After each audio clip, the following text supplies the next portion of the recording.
है वो सारे विषाद को विनष्ट कर देने में सामर्थ्य होते हैं। भगवान ने अपने भक्तों के लिए यह अमोघ वचन कहा कि हे कुंती पुत्र अर्जुन, तू यह निश्चित और सत्य जान कि मेरा भक्त कभी नष्ट नहीं होता, उसका योग क्षय वहन मैं करता हूँ। जो मेरा भजन करता है उसका भजन मैं करता हूँ, जो मेरी याद करता है उसकी याद मैं करता हूँ, जो मेरा स्मरण करता है उसका स्मरण मैं करता हूँ, जो मेरा ध्यान करता है उसका ध्यान मैं करता हूँ।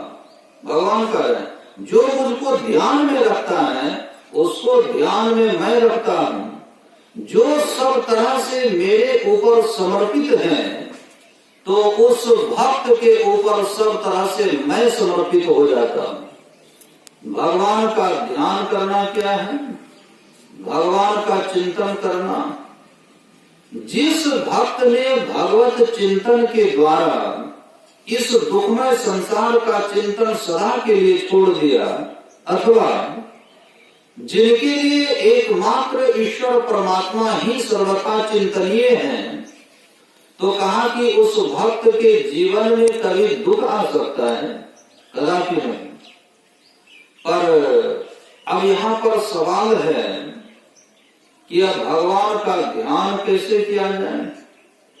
भगवान श्री कृष्ण से उद्धव जी ने पूछा कि हे कमल नयन, मुमुक्षु पुरुष को आपका ध्यान किस भाव से करना चाहिए, कृपा करके बतलाइए।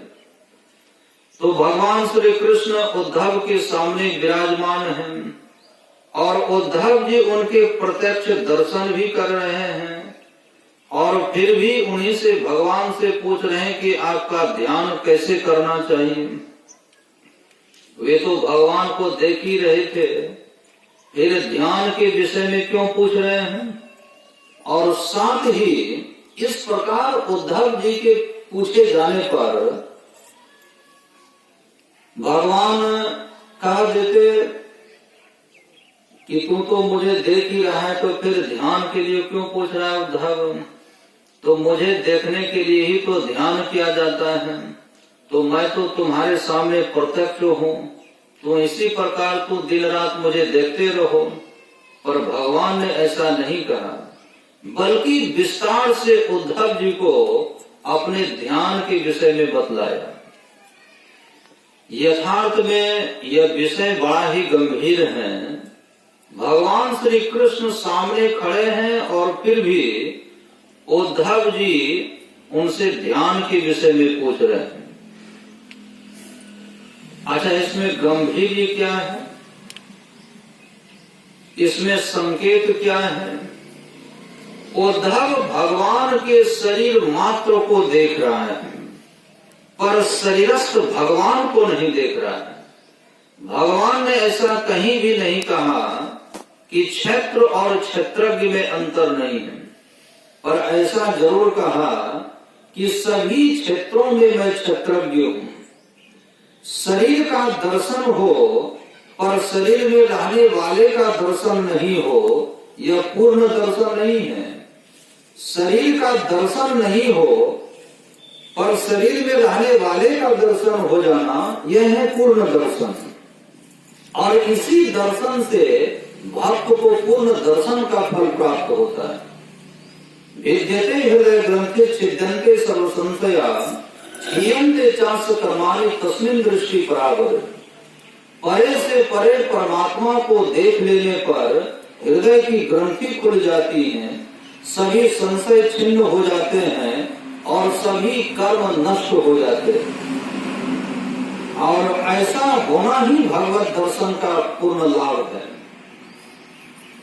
पत्थर की मूर्ति में भगवत विग्रह का दर्शन ये पूर्ण दर्शन नहीं है, पर जो पत्थर में समाये हुए हैं उनको देख लेना यह पूर्ण दर्शन है। देह को देख लेना यह पूर्ण दर्शन नहीं है। जिन्होंने देह को धारण किया है उनको देख लेना यह पूर्ण दर्शन है।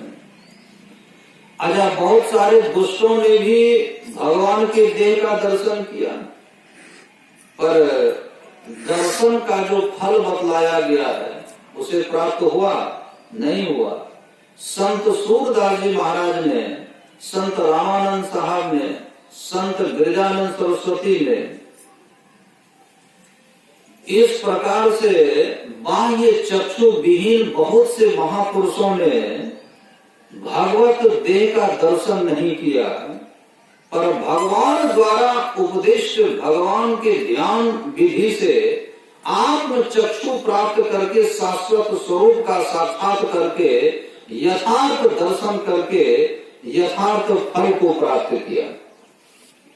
भगवान के शाश्वत स्वरूप का दर्शन तो अमोघ है और साथ ही पूर्ण फल प्रद भी बतलाया गया है।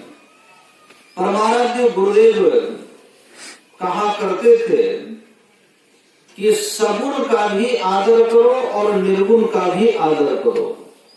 निर्गुण यदि सिर है तो सगुण पैर है, और पैर के बिना चला नहीं जा सकता और सिर के बिना कोई जी नहीं सकते। पर आज के अधिकांश भक्त जो है वो भगवान के शाश्वत निराकार रूप को इंद्रिय ग्राह्य नहीं होने के कारण उनमें मन नहीं लगाते हैं, केवल बाहरी पूजा पाठ में लगे रहते हैं।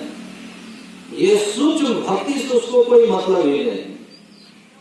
लेकिन संत मत की साधना जो है, ये संत मत की साधन विधि जो है, ये पूर्ण फलप्रद और निर्भ्रांत है। इसीलिए धर्म शास्त्रों और संत साहित्यों के द्वारा ये संत मत का ज्ञान अनुमोदित है। इसीलिए गुरु महाराज ने डंके की चोट से कहा, समझा में ही लका नमूना, अब बात है सतहित की। और परम पूज्य गुरुदेव ने बारंबार कहने की कृपा की कि केवल साकार उपासना के द्वारा पूर्ण ज्ञान नहीं हो सकता, इससे भक्ति की पूर्णता नहीं हो सकती, इस दर्शन से मनोविकार दूर नहीं हो सकते, इस दर्शन के द्वारा निष्क्रय गुण्य नहीं हुआ जा सकता। भगवान की विभूति, अर्जुन को कितना बड़ा सौभाग्य प्राप्त था कि विराट रूप का दर्शन किया, नित्य साकार रूप का दर्शन, उसका स्पर्शन, उनके साथ शयन, उनके साथ प्रसाद ग्रहण और साथ ही वन भ्रमण और उनके साथ वार्तालाप, हमेशा एक साथ रहते थे, सब कुछ दर्शन पर्शन हमेशा। और भगवान के प्रति उनका इतना प्रेम था कि उनके बिना क्षण भर का भी समय अर्जुन को असह्य हो जाता था। और भगवान भी उनके भक्ति से बड़े अभिभूत थे कि उनके सारथ्य पर का भार भी स्वीकार कर लेते भगवान। अब देखिए, इतना सब कुछ के होते हुए भी उन्होंने महाभारत के शुरू होने से पूर्व मोहग्रस्त होकर के गांडी धनुष को रख दिया और उनके मोह निवारणार्थ ही भगवान श्री कृष्ण ने उन्हें गीता का ज्ञान दिया। बड़ी अद्भुत बात है कि भगवान का इतना सहचर्य प्राप्त होने के बाद भी, अंग संग प्राप्त होने के बाद भी उसे एक मोह विकार ने बुरी तरह से दबोच लिया, मोह हो गया, भगवान के साथ है और मोह हो गया। अच्छा, भगवान श्री राम के साथ में रहते हुए भी विभीषण के मन में संदेह हो गया। गरुड़ जी भगवान विष्णु को अपने पीठ पर लेकर के उड़ते थे, अब फिर भी भगवान के सगुण लीला को देख करके महामोह को प्राप्त हो गया गरुड़ जी महाराज। ग्वाल वालों के साथ भगवान गोचारण करते हुए एक साथ खेलते हुए जगतपति ब्रह्मा जी के मन में भ्रम उत्पन्न हो गया। ब्रज मंडल में भगवान की लीला को देख करके देवराज इंद्र भ्रमित हो गए। भगवान के लीला से मोहित इंद्र पुत्र जयंत भी हो गया, वो भी मोहग्रस्त हो गया। अयोध्या में भगवान की बाल लीला को देख करके, भगवान श्री राम की बाल लीला देख करके भुजुंडी जी महाराज को मोह हो गया, भ्रम हो गया। भगवान के मोहिनी रूप के दर्शन से शिव जी ऐसे महापुरुष वो भी बुरी तरह से मोहित हो गए।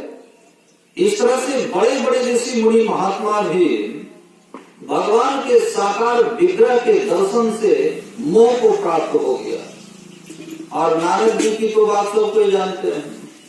इसके लिए तो कहना है क्या है कि संसार के लिए जगह ही है, इससे मोह हो गया नारद जी को।